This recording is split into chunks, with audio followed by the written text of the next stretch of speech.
মই আজি বিকাশ অসমৰ ঘৰত আছোঁ। আজি বিহুৰ উৰুকা আজি। এই উৰুকাৰ দিনা এইখন ঘৰ আমাৰ শিৱসাগৰ বিধানসভা সমষ্টিৰ কোঁৱৰপুৰৰ বিখ্যাত কোঁৱৰপুৰ গাঁৱৰ বিকাশ অসমৰ ঘৰ। আৰু এয়া বিকাশ অসমৰ দেউতা। কালি আজি আপোনাক কুকুৰে কামুৰিলে নে কালি? আজি আকৌ দেউতাক মানে কুকুৰে কামুৰিছিলে, গতিকে হস্পিটেললৈ গৈছিলে, এইমাত্ৰ আহিলে। আৰু এয়া বিকাশ অসমৰ মা। মই মাক আজি মোৰ ঘৰত যেনেকৈ বিহুৰ দিনা মাক সেৱা কৰোঁ, যিহেতু বিকাশ নাই সেইকাৰণে মই বিকাশ অসমৰ মাকক অৰ্থাৎ মোৰ মাক এবাৰ সেৱা কৰিবলৈ আহিলোঁ, দেউতাকো সেৱা কৰিবলৈ আহিলোঁ। আৰু বিকাশ অসম সোনকালে মুকলি হওক। এইটো বৰ দুৰ্ভাগ্যজনক ঘটনা যে হিমন্ত বিশ্ব শৰ্মা চৰকাৰে আমাৰ ল'ৰাবিলাকক এনেকৈ অত্যাচাৰ কৰি ইটোৰ পিছত সিটো গোচৰ জাপি দি অসমত প্ৰতিবাদ নাইকিয়া কৰিব খুজিছে। বিকাশক ধৰি নোৱাৰ প্ৰধান কাৰণটোৱে হ'ল বিকাশে জুবিন গাৰ্গৰ ন্যায়ৰ কাৰণে দাবী উত্থাপন কৰিছিলে। আৰু সেই সময়ত হাজাৰ হাজাৰ মানুহে বিকাশক জুবিন গাৰ্গৰ ন্যায়ৰ দাবীটো উত্থাপন কৰোঁতে তাক সমৰ্থন কৰিছিলে। আৰু সেইকাৰণে পুলিচে বুদ্ধি কৰি বিকাশ অসমক আৰু তেওঁলোকৰ মুখ্য সচিব আমাৰ ৰন্তু পানীখনক জেললৈ প্ৰেৰণ কৰিলে। আৰু প্ৰেৰণ কৰি ইটোৰ পিছত সিটো এতিয়া বিকাশৰ মই পত্নীৰ লগতো তেখেতৰ কথা পাতিলোঁ। মানসী দহোটীয়া মানসীয়ে ক'লে যে বিকাশৰ ওপৰত এতিয়ালৈকে 7টা গোচৰ লগাইছে, তাৰ ভিতৰত এটা গোচৰতহে কেৱল সি বেইল পাইছে, বাকীখিনি গোচৰ এতিয়ালৈকে সি বেইল পোৱা নাই। আমি আশা কৰিছোঁ ফেব্ৰুৱাৰী মাহৰ ভিতৰত বিকাশ ওলাই আহক।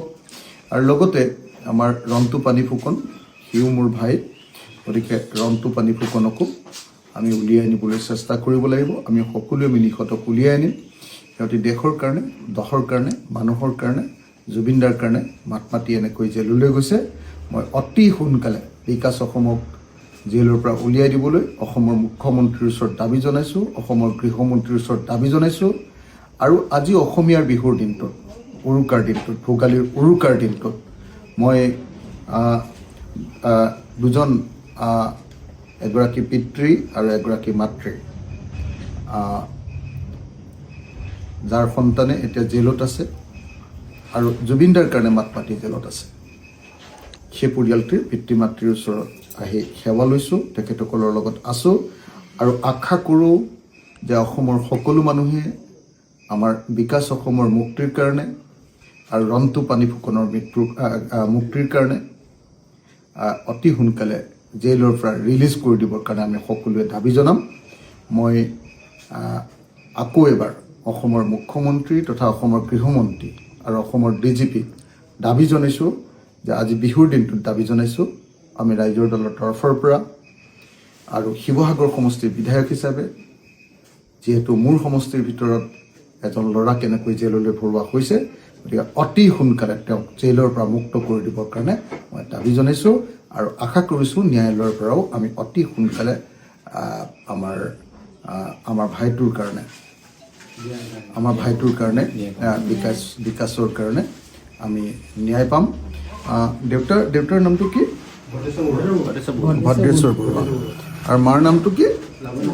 লাৱণ্য বৰুৱা। ভদ্ৰেশ্বৰ বৰুৱা আৰু লাৱণ্য বৰুৱাৰ সন্তান আমাৰ বিকাশ বৰুৱা।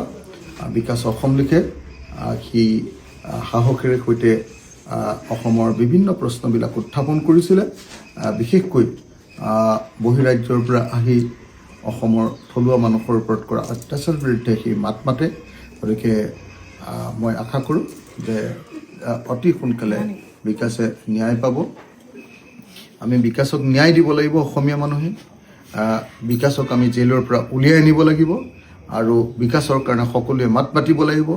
জুবিনদাৰ ন্যায় কাৰণে মাত মতাৰ কাৰণে আজি বিকাশ এনেকৈ জেলত আছে। গতিকে তাক আমি জেলৰ পৰা উলিয়াই আনিবই লাগিব আৰু লগতে ৰন্তু পানী ফুকনকো আমি জেলৰ পৰা উলিয়াই আনিব লাগিব। মই অতি সোনকালে, যিমান সোনকালে পাৰোঁ আদালতৰ পৰা কেনেকৈ উলিয়াই আনিব পাৰি তাৰ কাৰণে আইনসংগত ব্যৱস্থাবিলাকো গ্ৰহণ কৰিবৰ কাৰণে চেষ্টা কৰিম। ঠিক আছে দেই এবাৰ দেউতাক মাক একেলগতে